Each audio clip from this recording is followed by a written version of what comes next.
Joining us live with some advice is Michael Leibovich from Canadian Corporate Legal Services. Good morning, Michael. Good morning, Tiffany. When you decide that you're going to be helping a friend out, that sort of behooves you to do it the right way.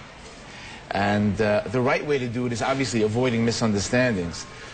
You know, when you know somebody, people get embarrassed. You know, they want to lend money, they want to give you the money, and they feel embarrassed and hesitant about drawing up something in writing. And there's no reason why that has to be. Now, when you talk about putting this in writing, are you talking about actually going to a lawyer and drawing up a legal contract? Not necessarily. You don't have to. It depends on the amount of money. Up to a certain point, you can do it yourself. Getting involved in a larger amount of money, the best way to lose a friend or a relative is to just say, here you are, I love you, take this money, don't worry about it. If you truly aren't going to worry about it, then it's okay, it's not a problem. What are the basics that you should have on a written contract? Okay, so number one, the first thing you want to do with the contract when you're giving the money, make sure it's either a check or it's a money order.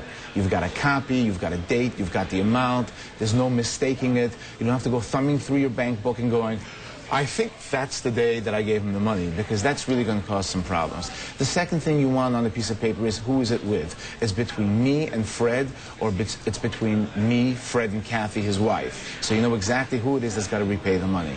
The third thing is, how long is the term of this loan? Are you giving them for a year? Are you giving them for 6 months? Write down, when is this money due? And the next thing you have to worry about is, what are the consequences should Fred call you up on that day and say, gee, my car broke down, I can't see you for another 6 months.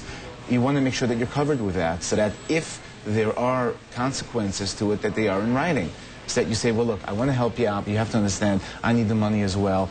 If you can't pay it back to me in about a year, I'm going to have to start charging you interest. Obviously, your money cost money. If he had to go someplace else or she had to go someplace else, they would have to pay something. So you can put down a reasonable amount of interest. I mean, whatever you agree on. Let's say 6% or 7% certainly is not unreasonable.